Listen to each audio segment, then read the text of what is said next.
brunch has always been special within Black culture. The Black church has played a big role into this phenomenon of, of brunch socially. You know, after a long day of church, of course, you'd be hungry and want to go eat. But in recent years, we're starting to see, Black brunch goers, especially younger millennials, kind of put their own twist on it. And we're seeing, essentially what a lot of folks are referring to as a day party, where people are going out, having a nice brunch, having drinks, more of like a party type of scene. I noticed that Houston was a hotbed of this activity, from people traveling out of town to locals, wanting to, again, engage in brunch. And then on the flip side, entrepreneurs, especially Black ones, either starting new restaurants or making, adjustments to their current restaurants to put a greater emphasis on brunch. And so I wanted to see it firsthand. And I got down there and I saw, several spots where the lines were like 2 to 3 hours to get in. People dressed, to the nines on Saturday at 11. And a few of the places that are big down there in terms of brunch. One is the Breakfast Club, founded by Marcus Davis.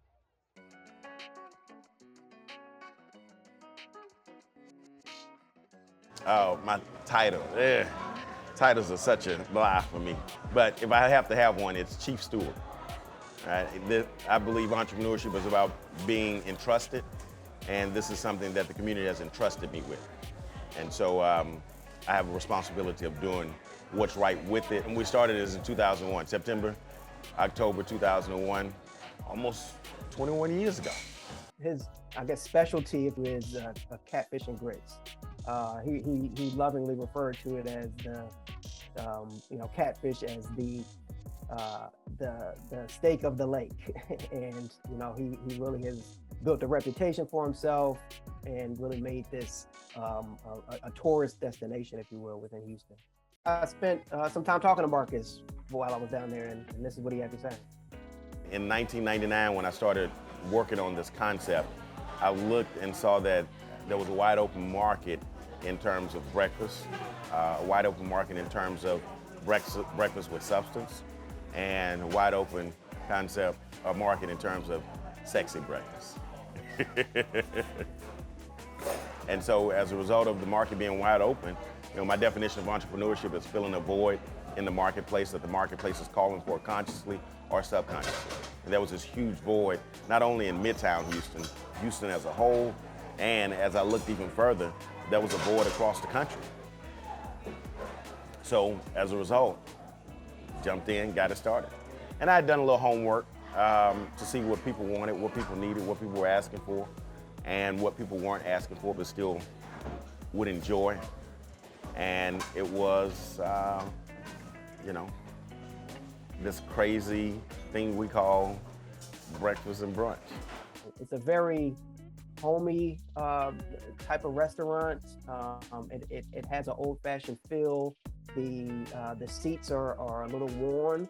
I think that's on purpose. It kind of adds to the aesthetic, and I think Marcus embodies that, as an entrepreneur as well. Marcus is very energetic, very lively, and I think that what really shines through Marcus is just his passion for his community, his passion for Black culture, and the idea is that this is built by Black people, primarily for Black people to feel comfortable, but everybody's welcome. And so my thought was, why not do this during the day? Why not do this every day? Our goal was to create nice warm walls, right, with great Black art on there, while John Coltrane or Miles Davis is piping through the speakers. And then, bam, hit you with the pork chops. We go through, hundreds if not thousands of pounds of grits and chicken wings. Yeah, it's like in a year, what's the time? In annual, yeah. We go through hundreds of pounds of chicken a month, a week. Sorry, we go through hundreds of pounds of chicken a week. So we up until, every quarter, we do a few thousand. By the time we get to the end of the year, we're at 10,000 plus. When you look at his business, which is 20 years old, it's become, it's really become a cornerstone of the entrepreneurial scene within Houston.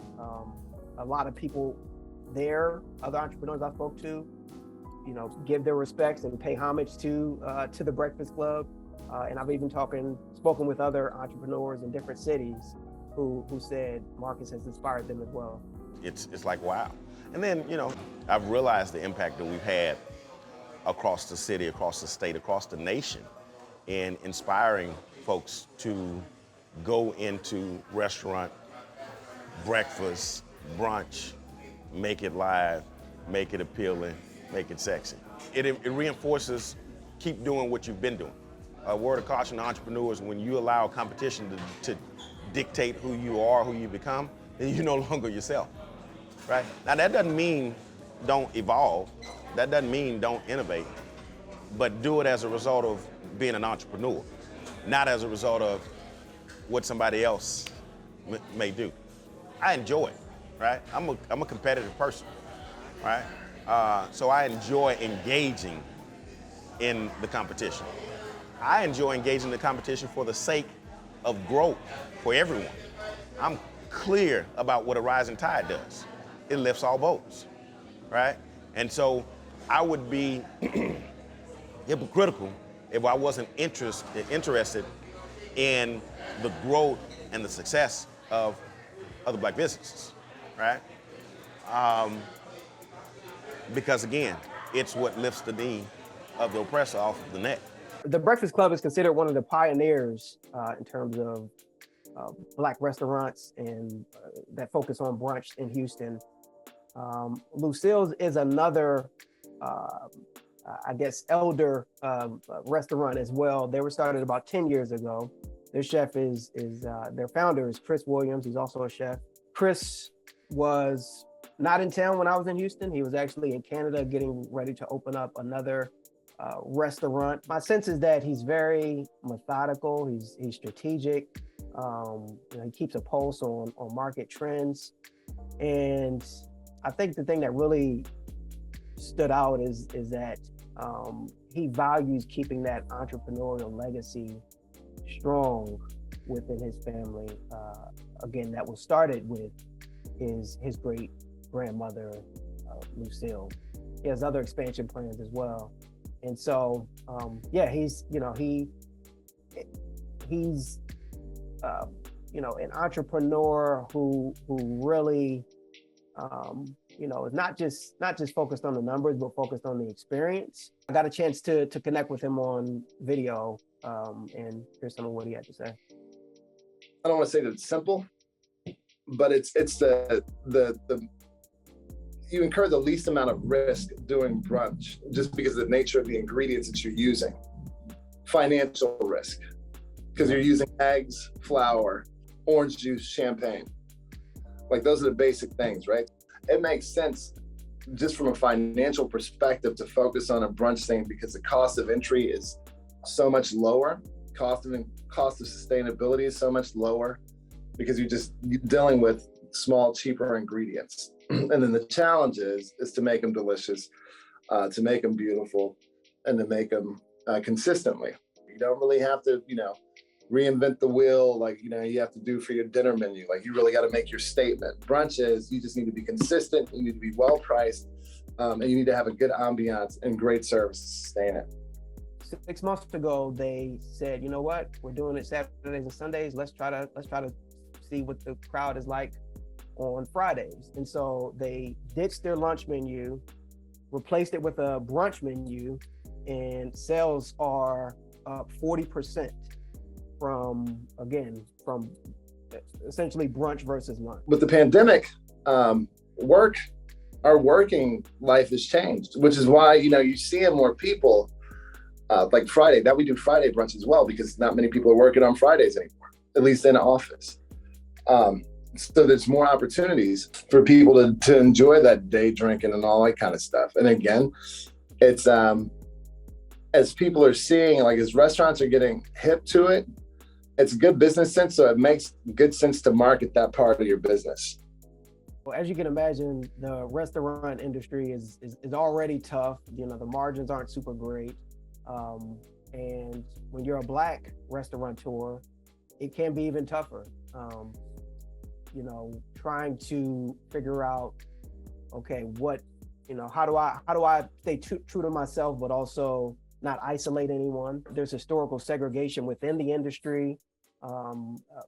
Chris talked a little bit about that to me about, you know, restaurants are still some of the most segregated places in this country. Restaurants are probably some of the most segregated businesses out there. If you think about it. That's true. You know, the only catch-all, the only restaurants you see consistently, the only style of restaurants you see consistently that brings everybody in are Mexican restaurants. Everybody loves a margarita, everybody loves a taco, everybody understands fajitas, everybody's up in that joint. Right. And the price points are pretty much the same across the board. Right. When you get the higher end spots, then you start to see the separation again.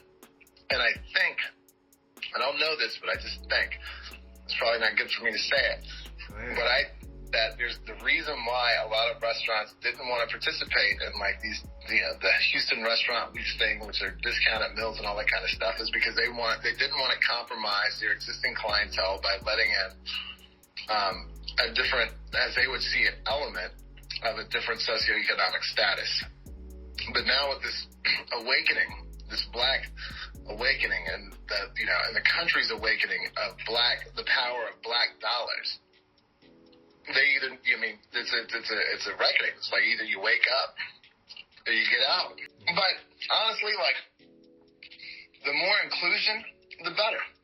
Because I mean, just the more that people own that they need to step their game up, like they're outright about it, like, this is why we're doing it, because we want to capture those Black dollars, and that means that the voice of the Black community has now been elevated, and you're listening. You're listening. You have to listen. So I see nothing but ups with that. It's all upside with that. This business has been a community staple, right? And that's not just because we're here, but because we've been present, right, on the forefront of issues and equity and equality, right? And so it triggered us into doing that, speaking up, speaking out, letting our voice be heard. The other impact that George Floyd murder had on us is that it brought about an awakening in the minds of African Americans about responsibility and opportunity in terms of building businesses. And that's something that I had preached for 15 years, so I was so excited that there was this, you know, this awakening of people who wanted to support and build our businesses, right? And why is that so important? Because you show me an oppressed people, and I'll show you a people that are economically disadvantaged. Find me a people that are oppressed, that are wealthy, that have great economics. You can't, right? So the key to liberation, and here was my saying during the George Floyd movement, the only way to get the knee of the oppressor off of our neck is through economics, right? And so so it gave me an opportunity to continue to share that message, that building businesses changes your economic condition. The change of your economic condition changes laws. It's that simple.